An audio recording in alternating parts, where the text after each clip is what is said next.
Diversos medios de comunicación y sobre todo la comunidad internacional ha empezado a poner en duda lo que está diciendo Israel. Ellos dicen que han acabado con la vida de 10.000 combatientes de Hamás, pero aparentemente los números van en contra de lo que está sucediendo. Primero debemos entender algo. ¿Cómo es posible que se llegue a un punto en el que ni siquiera se crea en la palabra de lo que está diciendo, en este caso, la administración de Benjamín Netanyahu? ¿Cómo es posible haber llegado hasta este escenario y no haber intentado detener esto antes? Y segundo, ¿por qué los datos no están cuadrando? Entonces, ¿realmente ni siquiera han terminado con 10.000 combatientes? Vamos a comentarlo.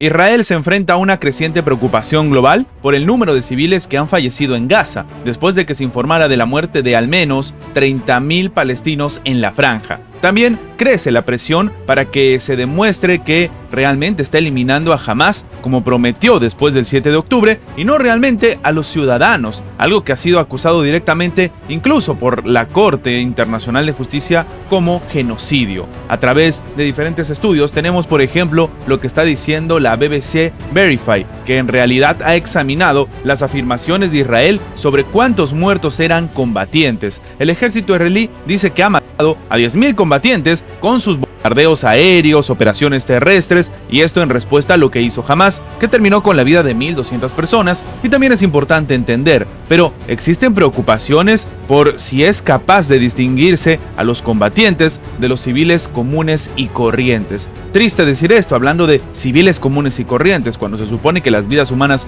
valen por igual. Pero, por ejemplo, la BBC ha empezado a tomar en cuenta realmente lo que se tenía en la población. De hecho, la más grande estrategia o el argumento que esgrimía la Fuerza de Defensa de Israel ha sido de que, por si acaso, Hamás estaba utilizando a los civiles como escudos humanos, mientras que Hamás, por su parte, la verdad es que no ha proporcionado cifras sobre sus bajas. La agencia de noticias Reuters informó que un funcionario del propio grupo le había admitido que habían perdido 6.000 combatientes, pero Hamás ha negado esa cifra rotundamente. El balance de al menos 30.139 muertos, adoptado por el propio Ministerio de Salud de Gaza, dirigido por Hamás, ha sido descrito como confiable, incluso por el propio director regional de emergencias de la Organización Mundial de la Salud. La propia OMS está asegurando que el ministerio tiene buena capacidad de recopilación de datos y sus informes anteriores han sido creíbles y bien desarrollados, pero su recuento general de muertos no distingue entre los civiles y los combatientes. El último desglose demográfico del Ministerio de Salud, fechado el 29 de febrero, indicó que más del 70% de los que habían perdido la vida eran mujeres y niños, y esto sí se puede lograr comprender. De hecho, que sean mujeres y niños también garantiza que no son combatientes. Entonces, con estas cifras, se sugiere que al menos el 30% de los fallecidos son hombres, algunos de los cuales probablemente ya no tenían edad para luchar. Estamos hablando de ancianos. Los expertos han planteado entonces preguntas de cómo se puede llegar a una afirmación de que han terminado con 10.000 combatientes si la mayoría son mujeres, son niños y en todo caso también hay mayores de edad. Estamos hablando ya de personas ancianas de la tercera edad que no pueden ser parte de este escenario. La BBC ha intentado entonces reconstruir una radiografía completa a través de declaraciones y videos publicados por Israel, pero lo cierto es que ellos han llegado a una conclusión bastante preocupante para la propia administración de Benjamín Netanyahu, y es que sencillamente no se puede calcular realmente que hayan terminado con la vida de 10.000 combatientes. Esto, por supuesto, por los ataques indiscriminados que ha estado ejecutando la propia administración de Benjamín Netanyahu. El ritmo de matanzas también parece a primera vista haberse ralentizado. De unas 330 muertes diarias en el primer mes del conflicto, a día de hoy estamos a unas 110 por día del mes pasado. Esto lo que demuestra es que en realidad no se sabe la magnitud real de la cantidad de fallecidos que hay por la ofensiva. Y es que más allá de que Israel haya terminado demostrando de alguna manera la cantidad de fallecidos en este escenario con respecto a que son parte de la administración o del grupo Hamás, lo único cierto es que los números no están cuadrando. Y en este escenario, lo que algunos expertos consideran es que las cifras que han visto en guerras y ataques anteriores en Gaza u otros territorios no son nada en comparación a lo que se está viviendo en este momento. para que nos hagamos una idea de lo que está sucediendo en este escenario, muchos expertos consideran, a raíz no solamente del estudio de la BBC, sino de los datos incluso de las imágenes satelitales, que los números no cuadran y que se ha ejecutado tristemente a una población civil enorme en un conflicto que ellos tampoco han pedido.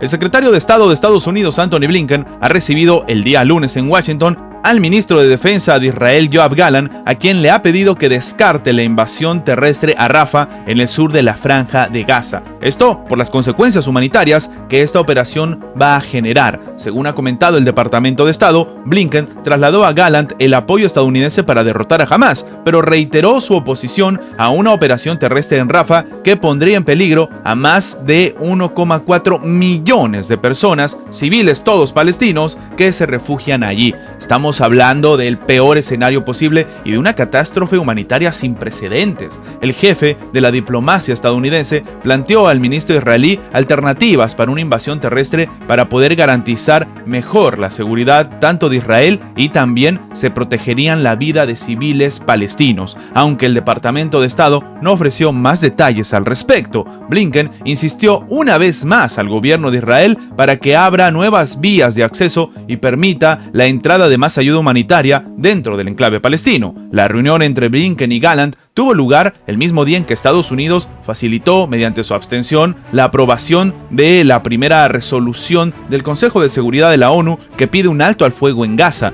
algo que no le ha caído para nada bien a Israel, pero que sin embargo ha demostrado un escenario en el cual la propia administración de Joe Biden está planteando ciertas disputas, por así decirlo, con el que se supone es su más grande aliado, al menos en Oriente Medio. La resolución ha enfurecido al primer ministro israelí Benjamin Netanyahu, que canceló el viaje de un grupo de asesores que esta semana iban a visitar Washington para reunirse con las autoridades estadounidenses precisamente para hablar de Rafah. Y ante este escenario, lo que ha decidido hacer, como hemos comentado, el secretario de Estado de Estados Unidos, Antony Blinken, es decirle a Israel que no ejecuten este ataque, que esto va a ser un gran error y que va a repercutir ya no solamente en lo que estamos viendo, la relación entre Israel y el propio Estados Unidos, sino en la propia población israelí. La pregunta cae por su propio peso. ¿Va a hacer caso Israel? ¿Va a ejecutar el ataque? ¿Qué va a hacer la comunidad internacional si el propio Benjamin Netanyahu decide atacar Rafah? Me gustaría saber su opinión abajo en los comentarios. Antes de terminar, los invitamos a que se hagan miembros del canal para que, además de tener acceso a la pestaña de comunidad donde publicamos muy a nuestro estilo las diferentes situaciones que suceden en la geopolítica actual con diferentes artículos y, como siempre, sin seguir ninguna agenda como hacen algunos medios tradicionales, también van a tener acceso previo a poder ver los videos antes de su publicación en las horas normales, en una forma de agradecerles a todos los que hacen posible el mantenimiento de este proyecto. De nuevo, por solamente $1.99 tienen estas ventajas en forma de agradecimiento por apoyar a mantener este proyecto. Sin más que agregar, nos vemos en la próxima.